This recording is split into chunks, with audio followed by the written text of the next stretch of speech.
Olá, meus irmãos, olá, minhas irmãs, meus amigos, minhas amigas, muito boa noite. Sejam mais uma vez muito bem-vindos a este nosso momento de comentários, de conversa franca sobre o Evangelho de Nosso Senhor Jesus Cristo e a doutrina dos Espíritos. Aqui estamos sempre com Jesus e nunca sem Kardec. Nesta noite de quinta-feira nós estaremos recebendo o companheiro, o amigo Vandrei Mundim, para conversar conosco sobre o objetivo da encarnação. O Vandrei Mundim ele é trabalhador do Centro Espírita Fé, Amor e Caridade, lá da cidade de Paranavaí, do estado do Paraná, onde ele também é conselheiro e coordenador do grupo de estudos, além de ser expositor. Trabalhador da 8ª União Regional Espírita de Paranavaí e, neste caso, ele também foi presidente por 2 mandatos, e ele é atualmente o multiplicador do curso de mediunidade. Ele é também conselheiro da Federação Espírita do Paraná e vai estar aqui abrilhantando esta nossa hora, esses nossos minutos, para falar sobre o objetivo da encarnação. E ele nos pediu para que lêssemos uma mensagem intitulada Reencarnação e Libertação. E boa noite para todos que estão entrando. Desde já nós solicitamos que convidem mais amigos para estar conosco, que compartilhem essa live com a lista de contatos. E se você estiver nos assistindo pelo nosso canal do YouTube, curta o vídeo, inscreva-se no canal, acione o sininho das notificações, compartilhe no seu Facebook, nos seus grupos de WhatsApp. Nós precisamos levar a boa palavra neste momento de transformação. A mensagem é a seguinte: a ideia da reencarnação começa a tomar corpo no imaginário popular.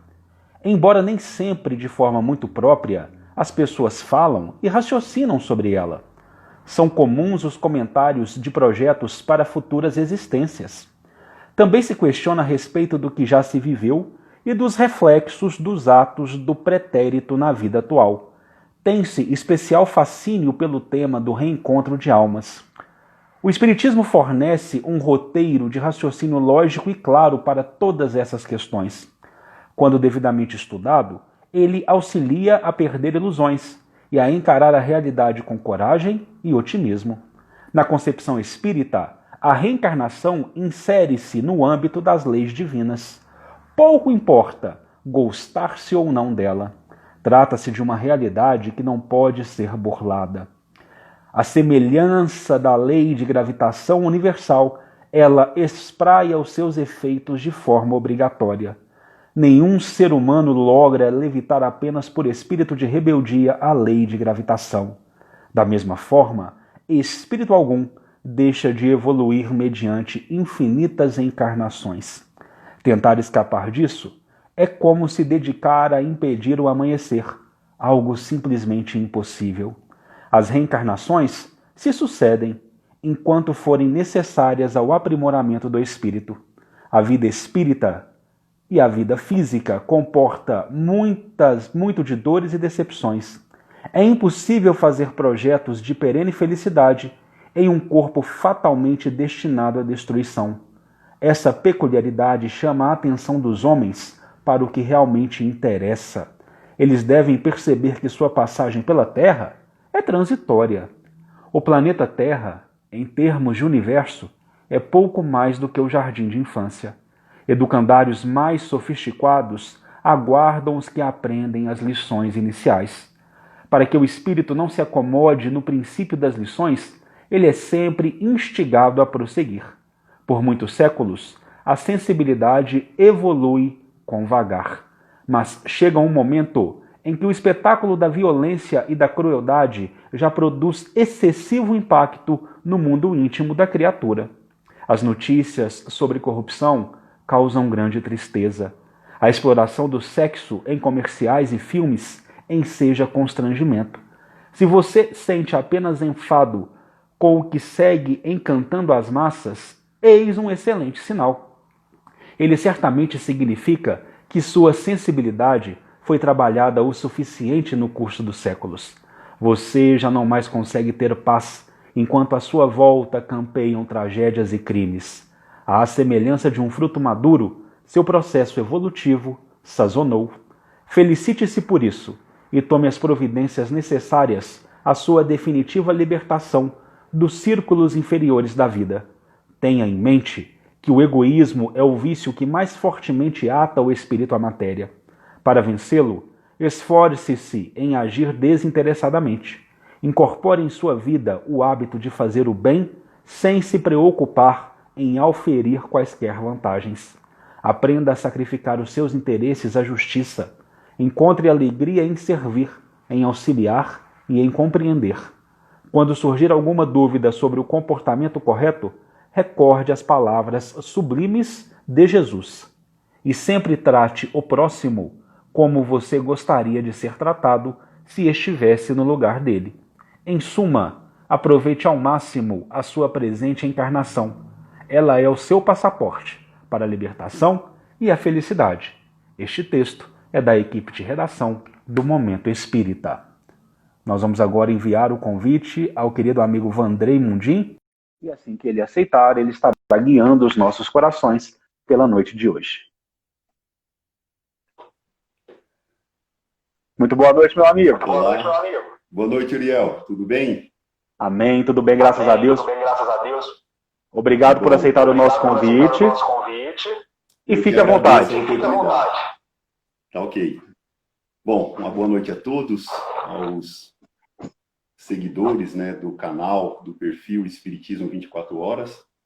Eu desde já gostaria de agradecer ao companheiro Uriel, né, aos amigos que estão me concedendo essa oportunidade de falar um pouquinho sobre o Espiritismo e aprender com Allan Kardec, porque o nosso grande intuito essa noite é trazer um pouco do pensamento desse grande espírito, dessa grande alma que se deslocou de um plano com certeza bem superior ao nosso para estar aqui conosco, né, com uma missão muito importante, que é a de trazer o Consolador, nos trazer novas informações, juntamente a uma pleiade de espíritos que trabalhou junto com ele.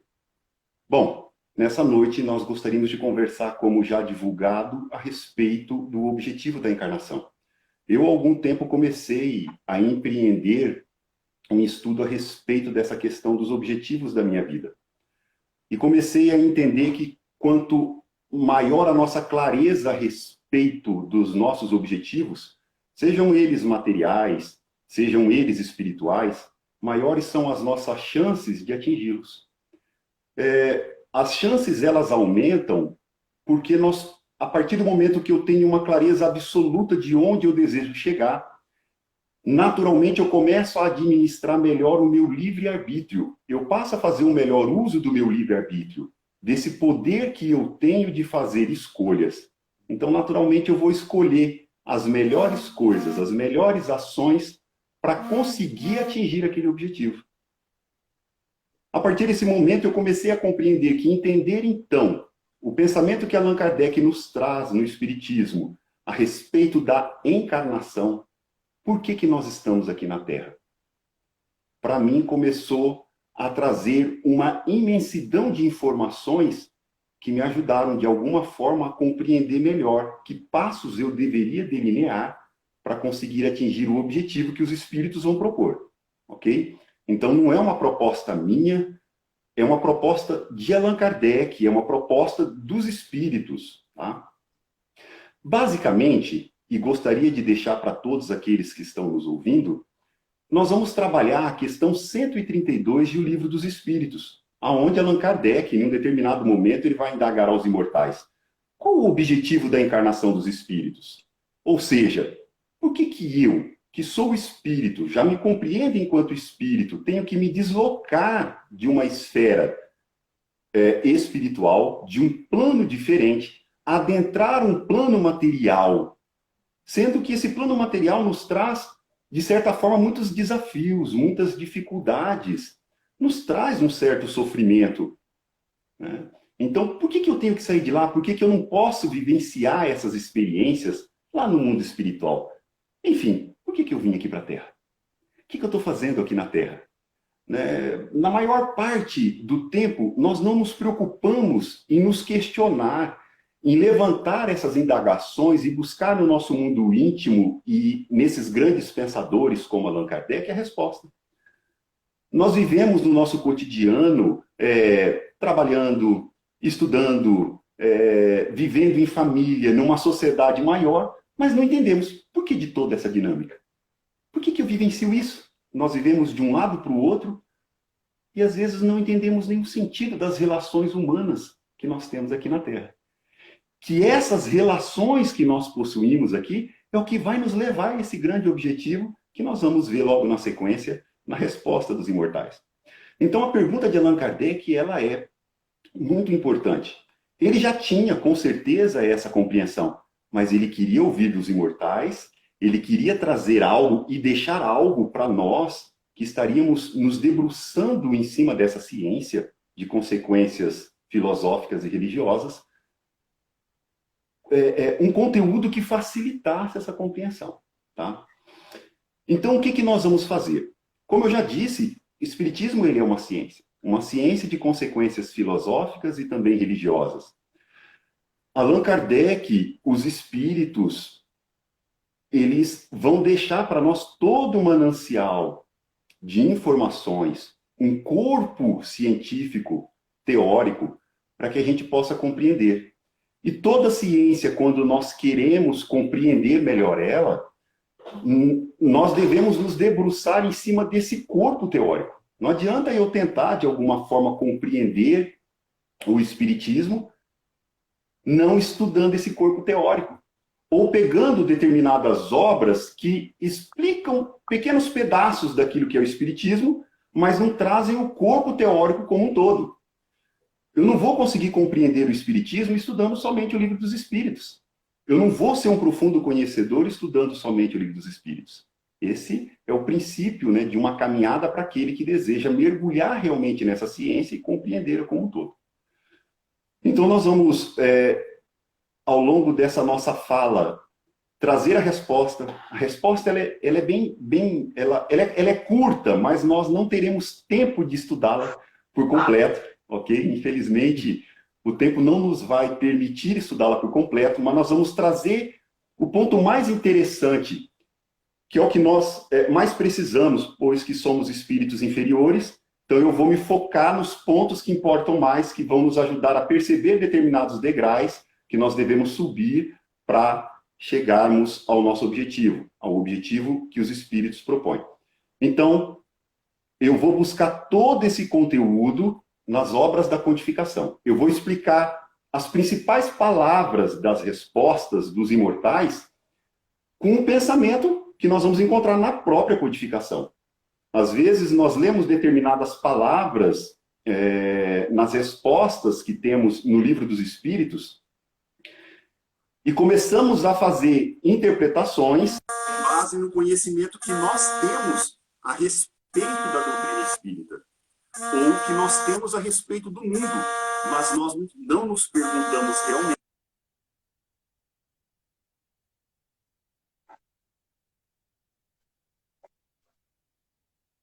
que é o grande pensamento de Allan Kardec. O que Allan Kardec nos traz enquanto conteúdo por detrás daquela palavra? A própria ciência. Nem sempre as palavras que nós encontramos na ciência espírita têm o significado que nós encontramos nos dicionários.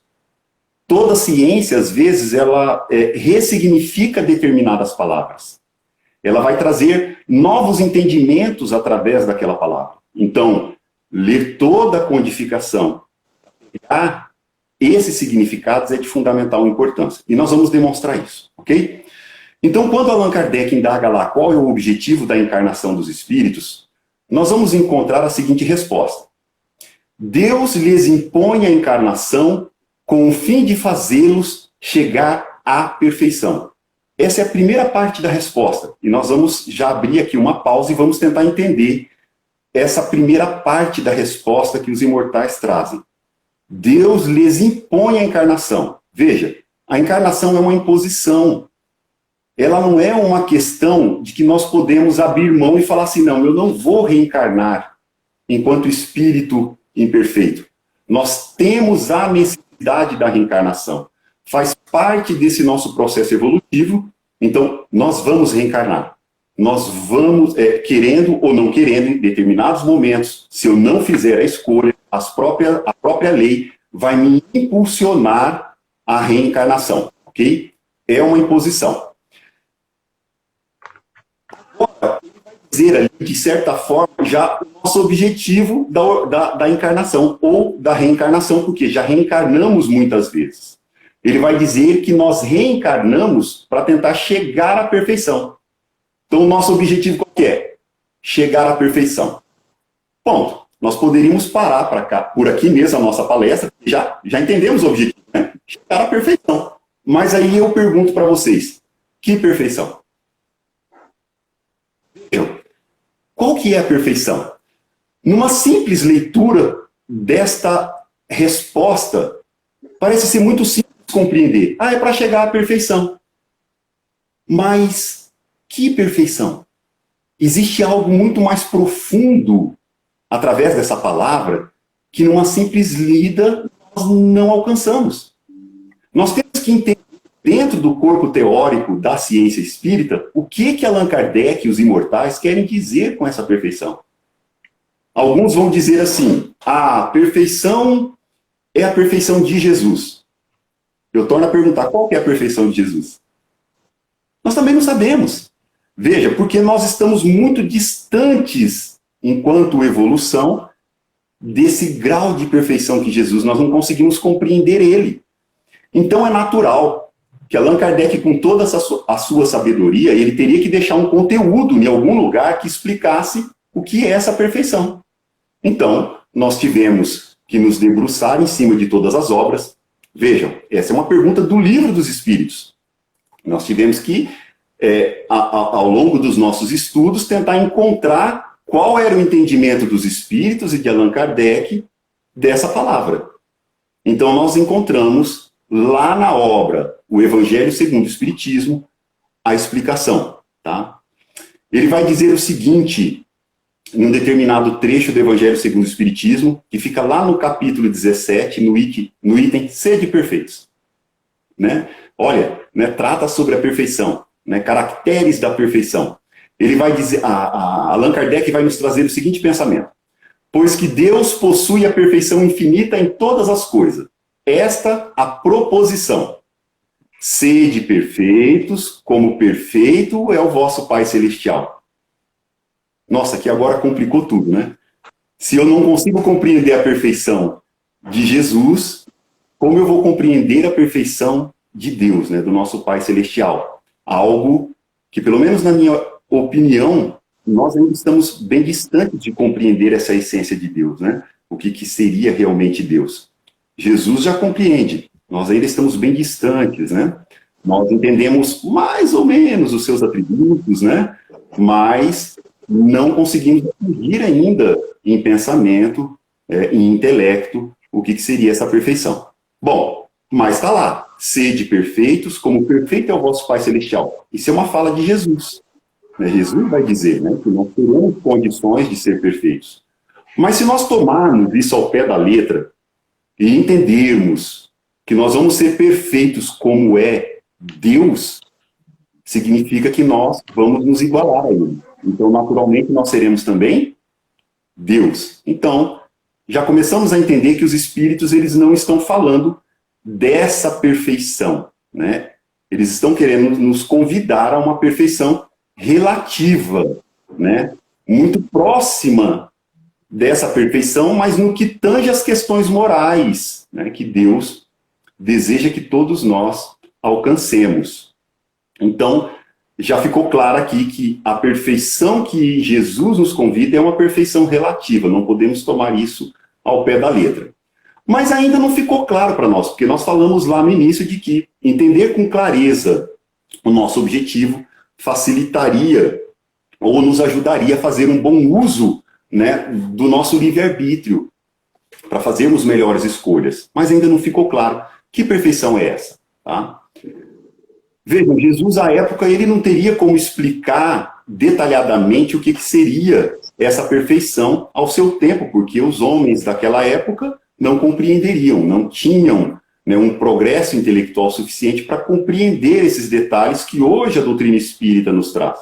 É por isso que a doutrina espírita vem ali no século XIX, porque já amadurecemos mais intelectualmente para uma melhor compreensão dessa verdade. Então ele continua em um determinado momento falando assim: aquelas palavras, portanto, devem entender-se no sentido da perfeição relativa a que a humanidade é suscetível e que mais a aproxima da divindade. Aí ele vai indagar: em que consiste essa perfeição? Agora vem a resposta.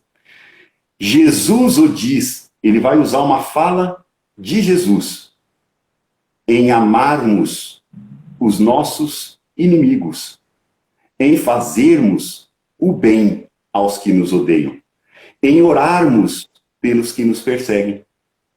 Qual é o nosso objetivo aqui na Terra, então? O nosso objetivo é aprender a amar os nossos inimigos. Ah, Vandré, então eu não tenho que amar aqueles que fazem parte da minha família, que não são os meus inimigos? Nós já os amamos. O desafio ele é muito maior, né? Mas quem disse que aquele que não está na família não é um inimigo de outrora e que eu estou tentando reconciliar nesta oportunidade nova da reencarnação? Então vejam bem, o nosso objetivo é o de amarmos os nossos inimigos. É o de fazermos o bem àqueles que nos odeiam. Porque fazer o bem para aqueles que nos amam é a coisa mais fácil do mundo. Difícil é fazer o bem para aqueles que nos odeiam, assim como fez Jesus quando aqui esteve. Em orarmos pelos que nos perseguem. Então é nós pegarmos os nomes daqueles que nos perseguem e orarmos pelo bem deles. Aquele nosso concorrente, da empresa onde nós trabalhamos, que nós às vezes não gostamos, queremos ver o prejuízo dele, né, em detrimento do nosso sucesso, é orarmos por ele, para que ele também tenha sucesso. Aquela pessoa que não gosta da gente, é pedir para que Deus abençoe, para que ele tenha tudo o que ele precisa aqui na Terra. Se nós conseguirmos atingir esse objetivo, nós teremos essa perfeição relativa que os espíritos nos propõem através da codificação espírita. Então vejam, agora, pelo menos para mim, fica mais claro o que eu devo fazer para atingir esse objetivo. Devo me vigiar mais, devo refletir melhor as minhas ações, as minhas escolhas, para ver se elas estão de acordo com amar o meu próximo, independente de quem ele seja, inimigo ou amigo. Orar pelas pessoas, independente de quem elas sejam. Se de um lado, se de outro, se de uma vertente ou de outra, somos todos irmãos.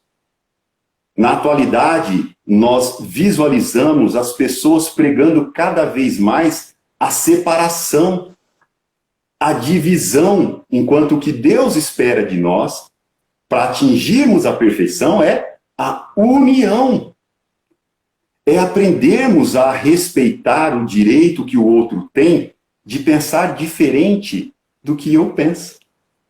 É respeitar que ele pode agir diante daquilo que ele carrega enquanto verdade, fazer o que ele pensa.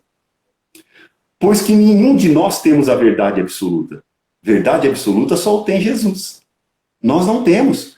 Nós possuímos fragmentos, pequenos pedaços, e que vamos unindo esses pedaços como se fossem um verdadeiro quebra-cabeça universal ao longo das nossas experiências reencarnatórias. Mas não temos ele na sua totalidade ainda. Então temos que ser humildes para admitir que talvez eu tenha fragmentos. E que aquilo que eu tenho é o meu ponto de vista. E que aquilo que o companheiro carrega é o ponto de vista dele. Que talvez nenhum esteja errado, mas são pontos de vista de ângulos diferentes. Cada um carrega um pedaço da verdade. E que ao longo do tempo isso tudo se soma e será uma verdade só. E ambos estavam corretos. E nós brigamos, nos degladiamos e não apontamos as nossas ações no sentido de atingirmos esse objetivo que os espíritos nos trazem. Vejam, qual o objetivo da encarnação? É a da prática da caridade na sua essência. Praticar a caridade é amar o próximo, né? Tem uma questão lá no Livro dos Espíritos, fabulosa, muito curta, que vai falar sobre a prática da caridade. precisaríamos de uma outra palestra, né, de um outro momento para nos aprofundarmos nessa questão, mas é a caridade em essência. Nós estamos aqui na Terra para aprender a praticar a caridade nas inúmeras relações que nós temos na sociedade, no seu pequeno núcleo, que é a família, ou se expandindo para qualquer outro núcleo, ok? Bom, voltando então lá à resposta dos espíritos, já deu para nós compreendermos aquele pequeno pedaço. Deus lhes impõe a encarnação com o fim de fazê-los chegar à perfeição. Agora nós já sabemos qual é a perfeição. Estamos aqui para aprender a amar uns aos outros, independente de quem seja, né?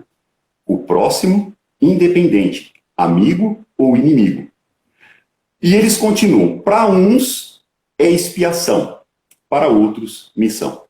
Entendemos aqui que quando ele fala de expiação, nesse bojo da palavra está acrescentado a prova. Porque nem tudo é uma expiação. Existem determinadas situações que nós vivemos que é só uma provação para nos remeter ao progresso. Outras situações que vivemos é uma expiação, uma falta que nós estamos reparando por imposição da lei ou por escolha própria, no período em que estávamos no mundo espiritual, tá? Quando escolhemos. Então veja só, nós não vamos trabalhar a ideia da missão e vamos explicar o porquê. Primeiro, por conta do tempo. Segundo, é bem fácil de explicar. Missão, o conceito que Allan Kardec e os imortais trazem em torno desse termo, não é da missão que todos nós temos, porque todos nós temos uma pequena missão na Terra, né? Ele está falando dos grandes missionários, né? Daqueles grandes espíritos, daquelas grandes almas que vêm nos trazer em inúmeras épocas da humanidade revelações. Jesus, o Buda e tantos outros, Moisés e tantos outros nomes que nós encontramos na história, independente de religião, independente de credo, foram importantíssimos porque nos trouxeram valorosas informações. São missionários. Como nós, bom, pelo menos falo de mim, eu não sei, nós temos tantos companheiros, né, aí participando e nos ouvindo, de repente existam companheiros aí que possam estar nessa característica da missão. Mas, de forma geral, sabemos que somos todos espíritos, né, imperfeitos, né, na grande maioria aqui na Terra. Então nós estamos aqui ainda mais no âmbito da expiação e da prova do que da missão. Então nós vamos focar nessa questão da prova e da expiação, porque é o que nós temos que entender melhor agora para conseguirmos agir de forma mais consciente diante dessa situação e sofrer menos. Porque agora nós vamos tratar dos problemas que nós temos na vida. Né? Nossa, por que eu sofro tanto? Por que eu tenho essa doença? Por que eu carrego tantas dificuldades na minha família, com meu filho? Por que eu tenho um filho que é drogado, um filho que tem determinadas deficiências físicas, né? Determinadas limitações físicas que dificultam tanto para ele, mas também para mim, que sou o pai, ou sou a mãe, ou sou o irmão. Enfim, por que tantas dificuldades? Parece que tem pessoas que não têm dificuldades. É um engano nosso, né? A grama do vizinho nunca é tão verdinha assim. A gente imagina porque não vive o interior de cada pessoa. Todos nós aqui na Terra vivemos provas ou expiações. E nós devemos entender bem o significado dessas duas palavras. Ok? Para saber bem o que é que nós estamos vivenciando. Então nós vamos buscar lá em Allan Kardec, mas antes de nós buscarmos a explicação, eu vou ler só mais um pedacinho da resposta para a gente dar sequência. Ele continua lá. Para uns é missão, para uns é expiação, para outros é missão. Mas, para alcançarem essa perfeição, que nós já sabemos qual que é, tem que sofrer todas as vicissitudes da existência corporal. Nisso é que está a expiação e também, em muitos casos, a provação. Tá? Visa também outro fim, ele vai dizer, mas aí não vai dar tempo para a gente estudar todo o restante. Né? Aconselho vocês, vai lá, pega a pergunta 132 do Livro dos Espíritos e façam essa reflexão. Tá? Analisem o restante da resposta, porque tem muito mais do que eu vou ser capaz de trazer essa noite para vocês. Então ele diz lá, nisso é que está a expiação. Vamos entender então, ele vai falar da prova, da expiação, e ele vai falar das vicissitudes. Porque nós temos que suportar, para chegar à perfeição, nós temos que suportar as vicissitudes. Nós vamos buscar uma definição de vicissitude em um primeiro momento,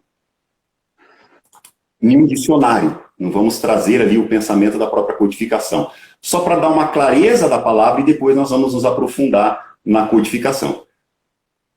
Um dicionário que nos traz significados vai dizer o seguinte: as vicissitudes normalmente são eventos inesperados, sejam adversidades ou golpes de sorte que mudam a trajetória. É a mudança de uma circunstância, uma surpresa que muda o curso das coisas.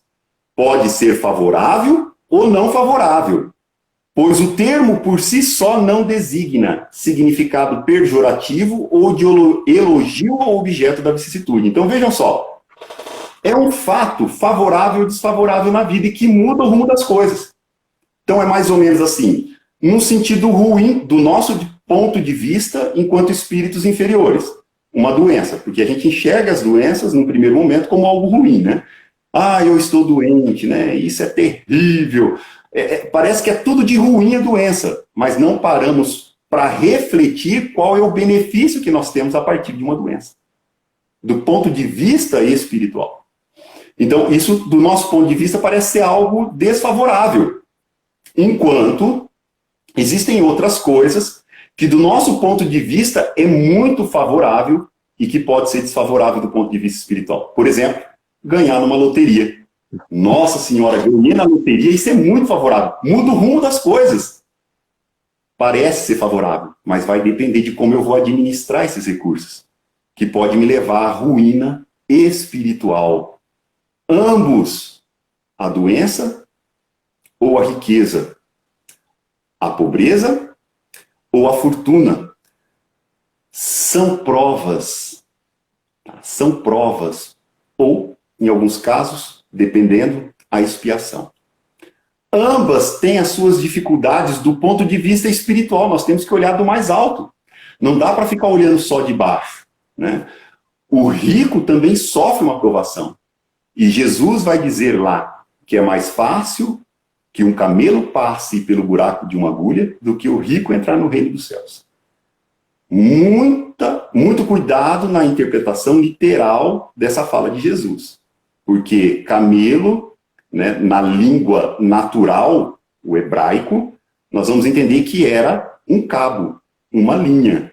Tá? Não é o animal, porque senão o rico nunca entraria no reino dos céus. Ele está dizendo que há uma dificuldade muito grande da linha entrar, e para o rico também é muito difícil, é mais difícil do que isso. Porque quando estamos de posse da riqueza, nós vislumbramos as coisas materiais e nos entregamos aos prazeres e esquecemos do resto. Então, muito cuidado com o poder que o dinheiro traz, tá? É uma provação bastante preocupante, tá? Do ponto de vista espiritual. Assim como a pobreza também é muito difícil, a falta do recurso. Mas por trás de toda essa provação... Bom, mas em primeiro momento eu queria fazer com que vocês entendessem o que são as vicissitudes. São fatos que vão acontecer. Uma doença, riqueza, situações no cotidiano.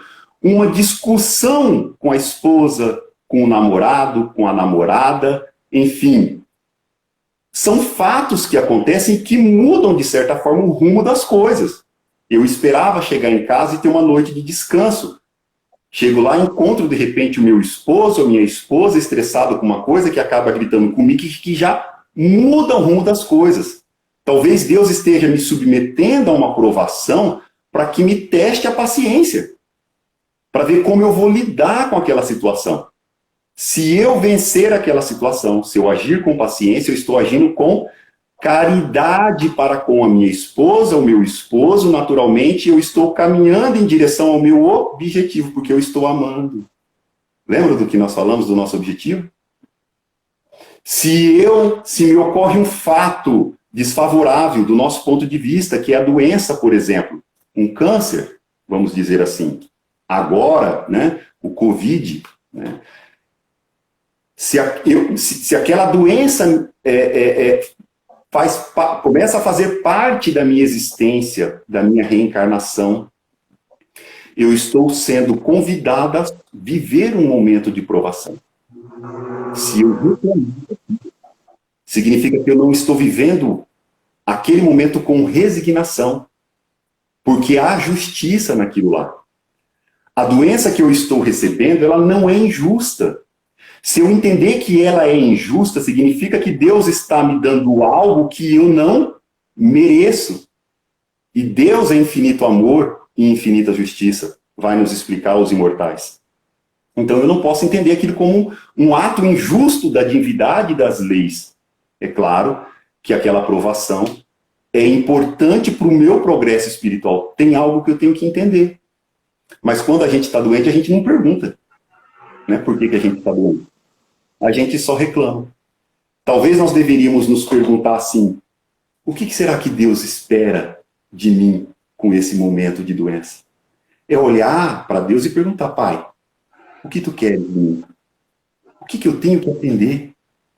É olhar para o anjo guardião, elevar o pensamento e perguntar para o amigo, o que o Pai deseja de mim com essa aprovação?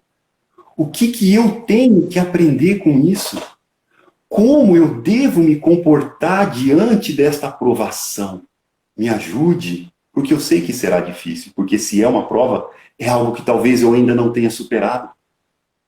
Vamos pedir apoio dos anjos guardiões para superar. Veja, vamos refletir por que nós estamos vivendo. Toda doença nos convida à reflexão. Toda prova nos convida à reflexão. Se eu era rico e perdi a fortuna, se eu tinha um emprego e perdi o emprego, isso é um convite à reflexão. É Deus me convidando a refletir algo. O que Ele espera de mim? Eu não vou ficar esperando passivo. Eu busco resposta, porque é claro, se eu perco o emprego e fico passivo, logo eu estou passando fome.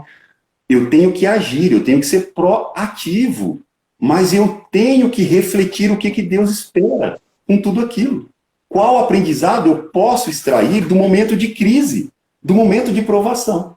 Porque nós não vamos viver só um momento de provação e de crise. Nós vivemos momentos de provação e de crise quase que diariamente. Nas relações que nós temos com as outras pessoas. Isso é a vicissitude. Acredito que ficou claro.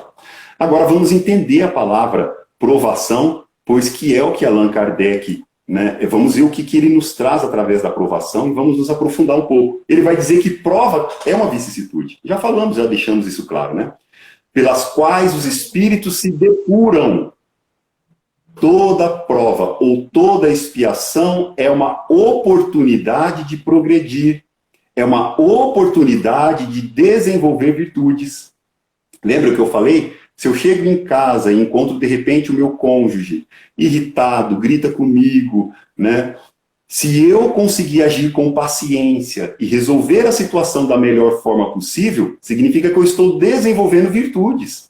Eu estou progredindo moralmente, estou indo em direção à perfeição, serei um espírito mais feliz. Se eu grito com ela também, ou com ele, se eu amagoo, eu vou criar um problema na relação que pode se estender por dias. Ambos estarão mais tristes.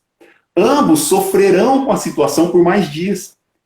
Se naquele momento eu tenho uma resposta mais inteligente, mais amorosa, mais caridosa, significa que eu posso quebrar um fluxo naquele episódio e continuar uma trajetória mais feliz. A escolha é minha, porque depois que ela terminar de desabafar, tudo isso vai passar. No dia seguinte nós estamos juntos novamente, nos beijando, nos abraçando, né?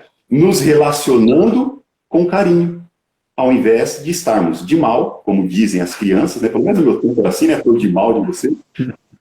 Né, ao invés de estarmos de cara virada um com o outro e angustiados com aquela situação, porque gera angústia. Porque eu vou ter que pedir perdão depois, porque acabei, né, maltratando ela. Se eu não maltrato, eu não preciso pedir perdão. Se eu maltrato, se eu tenho uma ação errada, equivocada, eu vou ter que pedir perdão. E o processo de pedir o perdão requer muito de nós, porque nós temos que abandonar primeiro aquele vício arraigado, né, que está lá no princípio de todos os outros vícios, o orgulho e o egoísmo. Né? O egoísmo está na raiz, como nos diz Allan Kardec. Mas continuando, ele vai colocar assim: de acordo com a doutrina espírita, desprendendo-se do corpo e reconhecendo sua imperfeição, o espírito escolhe por si mesmo, no ato de seu livre-arbítrio, o gênero de provas que julga mais apropriadas ao seu adiantamento e que sofrerá em uma nova existência. Olha, as dores que nós vivemos aqui na Terra, quem que é que escolhe? Nós mesmos. Aí eu fico, mas Deus que fez isso. Gente, não é Deus, não é fulano. Eu vivo o que eu preciso para progredir. Eu escolhi.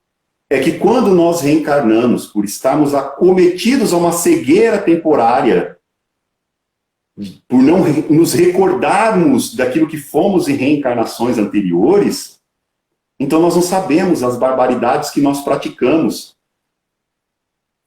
Então, toda aprovação que surge, eu imagino que aquilo é uma injustiça. Mas quando a gente desencarna, a cegueira, o véu, né, é retirado. Eu vou me recordar de tudo. Aí eu sei o porquê.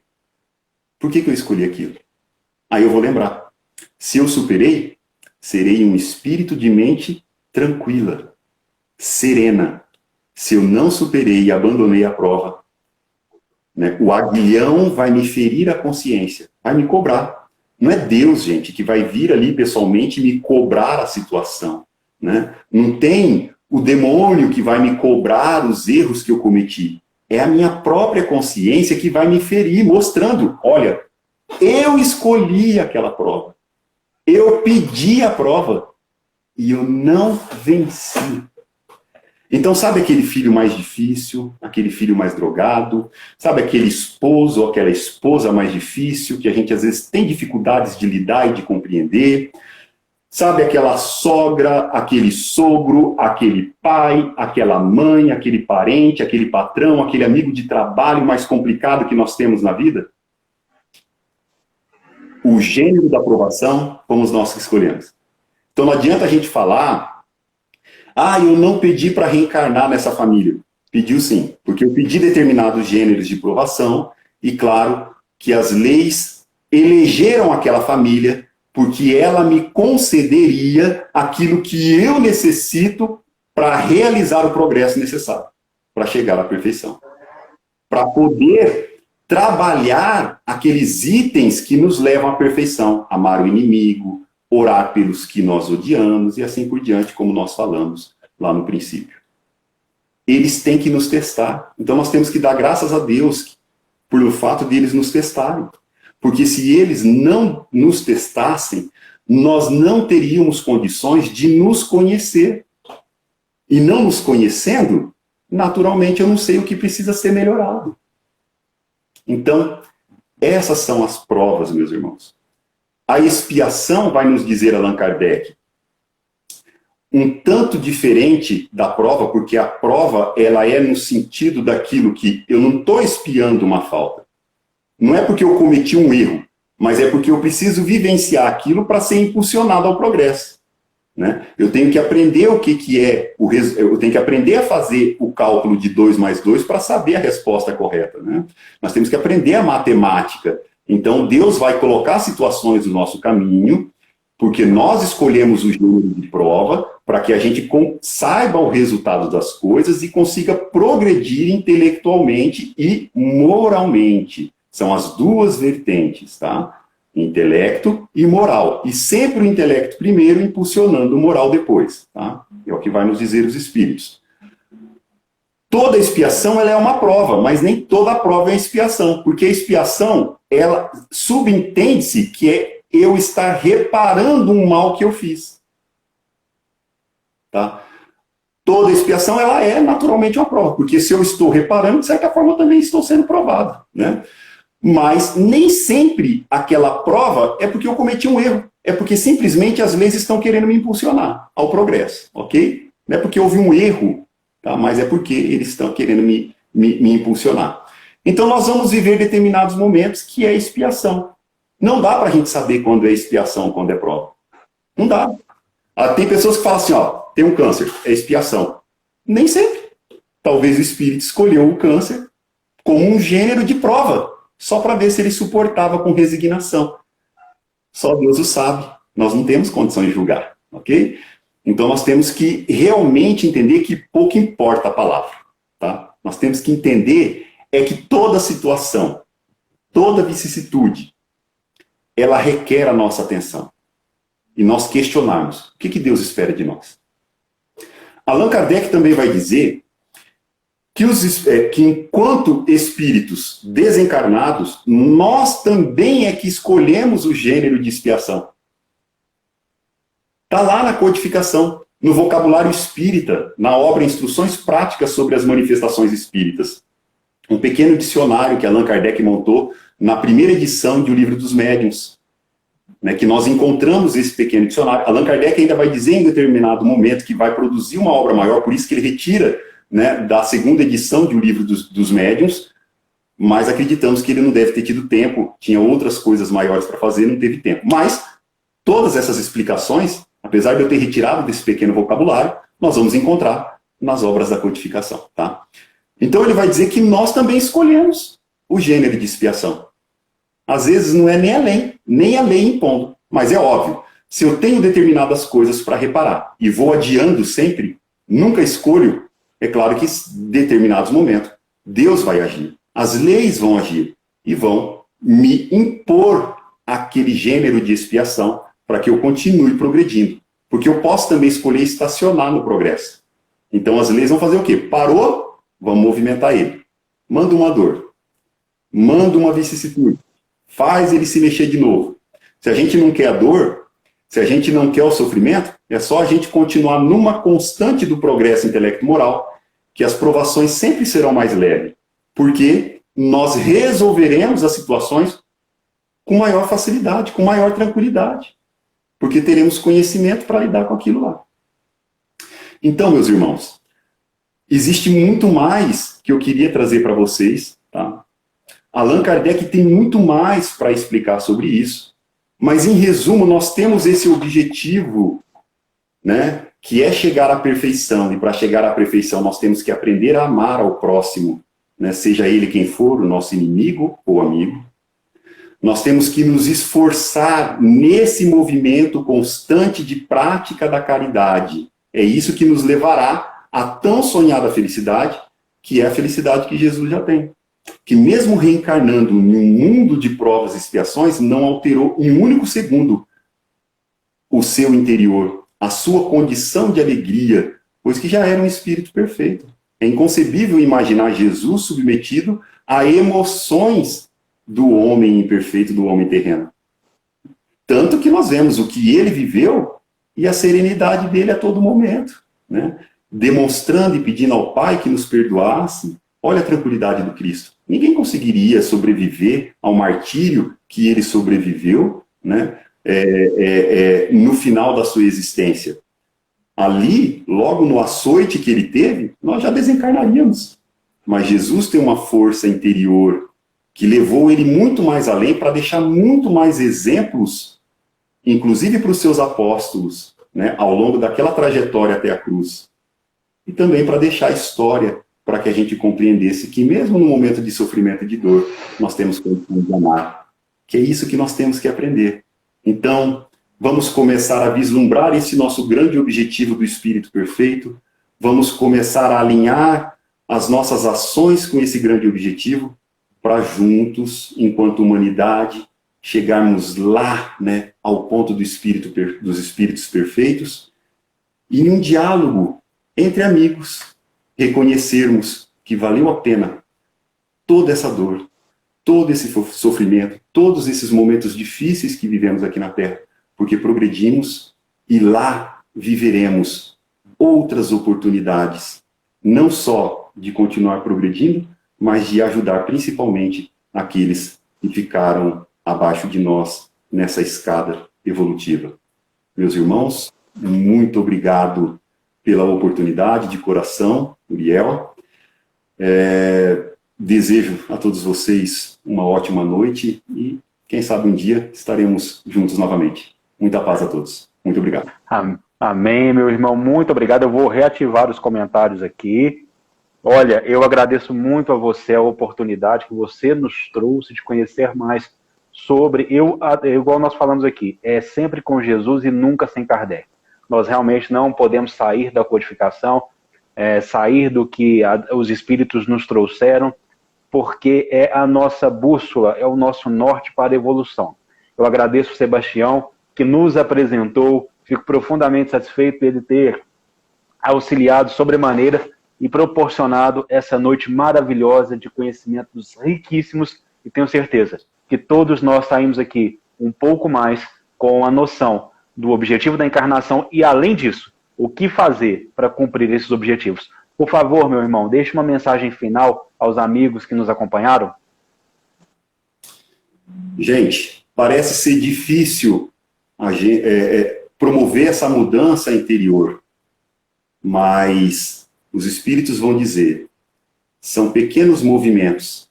Às vezes a gente espera grandes movimentos daquele grande missionário, mas é na resposta ao filho de forma mais educada, ao marido de forma mais educada, as pequenas coisas na relação, no trabalho, no nosso cotidiano, que vai fazer com que a gente atinja esse grande objetivo. Então não espere as grandes coisas, comece nas pequenas, porque ainda somos bem pequenos. Muito obrigado. Maravilha, o pessoal aqui, o povo é a voz de Deus, o pessoal está aqui, bis, volta logo, então vamos marcar mais vezes, viu? Por favor, que nós gostamos demais aqui e adoramos ter você aqui na nossa casa, literalmente, e no Espiritismo 24 horas. Até uma próxima oportunidade, meu irmão. E meus amigos, muito boa noite, muito obrigado por terem estado conosco mais uma vez. Muita paz, tchau, tchau. Tchau, tchau.